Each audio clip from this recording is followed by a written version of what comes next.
Hi everyone, my name is Jill, and I just wanted to add a short clip here to explain that in my podcast with Rochelle, I had to edit and re record my audio. So at some points during the podcast, you might hear me in the background very faintly. However, I re recorded my parts around Rochelle's Zoom call so that you could hear me better. We hope you enjoy it. So today, for Professor Witt's fiction writing class, I'm going to be asking Rochelle questions in reference to her first story from the first assignment. My questions are going to focus on the dialogue and conversation within her story.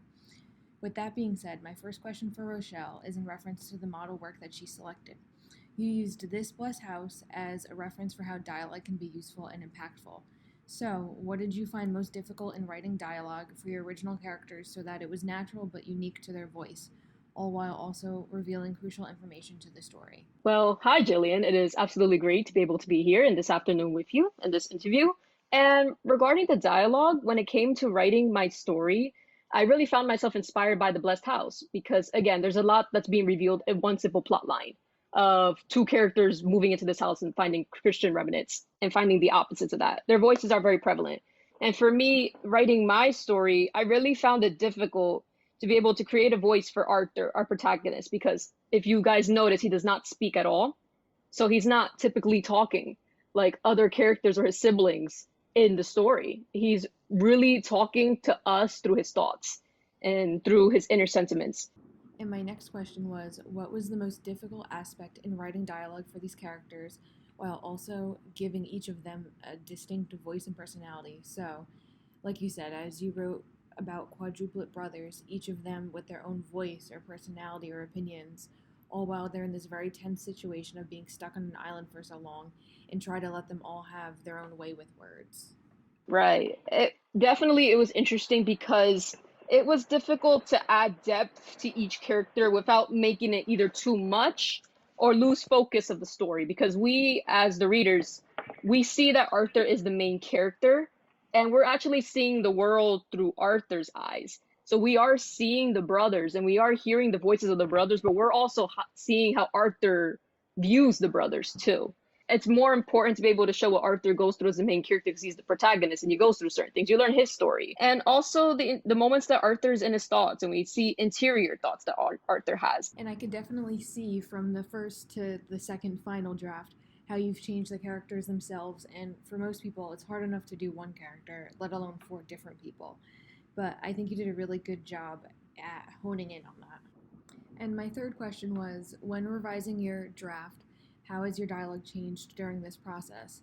Did you find yourself having to change the voices of these characters to better fit the story? I had to change the dialogue a lot because one of the greatest criticisms that I actually got, it kind of influenced my writing a lot for the revision, was that the brothers were too good to each other. And that was a comment that was said to me by Professor Witt. And I did think about it. I was like, intentionally at first, I did make the brothers very good to each other because it's supposed to be like in the midst of a difficult time of being away from your parents, being a kid and being alone. You gotta have people to lean on, shoulders to lean on, and stick together. So I always kind of made all four of them have this positive and peachy relationship. But that's not really very realistic because everybody responds differently. And my last question is, from this course, what is something that you've learned and how do you think it's made your writing different or better? This is my second creative writing course that I'm taking since creative writing is my minor.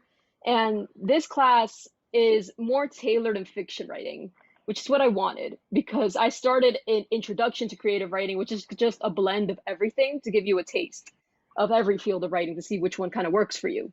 So this class in particular just really focused so much more on fiction writing. And in this class, I really learned a lot about how to kind of write a compelling story and showing instead of telling, because that was something that I would always hear about, but never really know what's the proper way to do it. And one thing that I myself have also noticed is that you and your story also did a lot of revisions in your work. In your story, I noticed that you ended up rearranging many details about our main protagonist and being able to see how you kind of present Connor as a character is very, very, very intriguing. What elements of Connor did you put in this story that helped to provide depth to his character? And what do we as the reader see in Connor that people in the story don't know about him? So, when I was creating my character, I try my best to put myself in his shoes while also making my own realistic environment for him to be in and live in.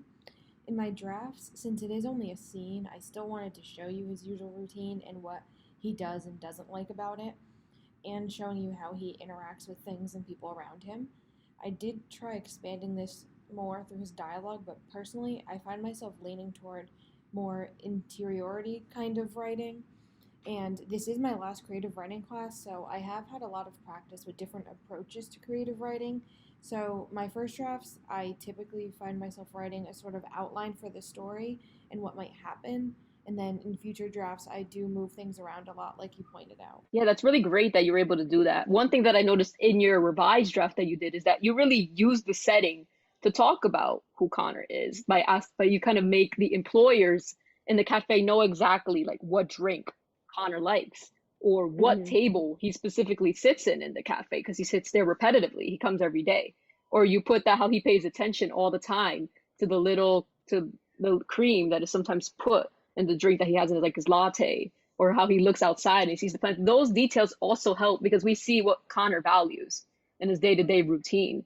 So in being able to kind of see the world in Connor's eyes, it's very helpful because then we could put Mm-hmm. ourselves in his shoes. And knowing that you worked hard in previous creative writing classes, that you're able to kind of map out and create diagrams and work prior to writing your story and putting your character together. I found that and your response to be very interesting. So I wanted to ask you in relation to your selected craft, in creating Connor as a character, who are you inspired by? You know, is there like a particular person that you may have Mm-hmm. seen in different works of art or like in different movies or different books that made you think, I want to make Connor in this way? And, you know, by making Connor the way that he is, what were you hoping the readers would learn about Connor in terms of who he is and what he is passionate about? So, in creating Connor as a character, I generally start out with something I would or wouldn't do in my own life. So, for instance, I'm very much a creature of habit and someone who likes routine, even though I do enjoy straying away from routine from time to time. So, when something happens out of the ordinary, like when Kara comes up to Connor and talks to him, for him it's out of the ordinary and it's important because otherwise, if nothing happened, then there wouldn't be a story to write about. So while my story was condensed down into a scene, I was trying to think of a way for Connor to progress as a person and as a character. I found myself relating to Connor a lot in this story because I too also share a lot of habits with Connor. I myself am also an introvert. I also wanted to Mm-hmm. ask you that what other changes did you make in Connor's character based on the feedback that you may have received from either your professor or your peers too? So being able to hear feedback from your professor and your peers, how did that help you in changing your story in the end to make it what it is now? So whenever I revise something, I usually will ask some friends to look over it for me because sometimes I feel like when I'm looking at my work for so long that I might miss something. It's like the most glaring error discrepancies. So in my first draft, I had a few factual elements that didn't fit or were incorrect, so I ended up just chopping those out. They weren't facts or anything that were crucial to the story and the characters. And the professor recommended, and I think some students, to start the story in media res or in the middle of the action. So that was the major change I made for the better.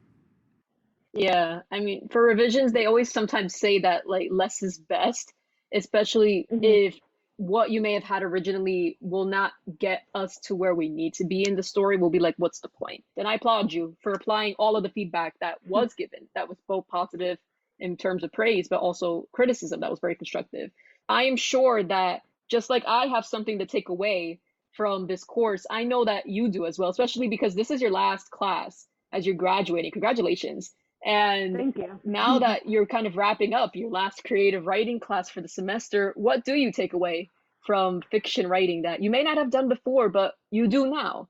And what you will continue to do? What will you continue to do in the Right. future if you were to keep writing? What is your takeaway? So, my biggest takeaway is that it's helpful and a good practice to put yourself in the character's shoes and their world, and in some cases, less is more. So, while revising, I had lesser moving parts in my story, but I really tried to expand on what I had to make a better focus and action of the characters. I also find it easier personally to write more to begin with and take away from it than to start short and try to add on to it. So, my revising process really helped me to hone in on the parts that should be focused on, and even some of the chapters that I glanced over helped with different technical terms like interiority and others, and how to actually use those properly and to your advantage. So I Yes, thank you, definitely. Jillian, for joining me in this podcast. And I thank you as well for inviting me to be able to also ask me questions. Likewise, and thank you so much for being a great partner for this project, and you were really kind and you did a really good job.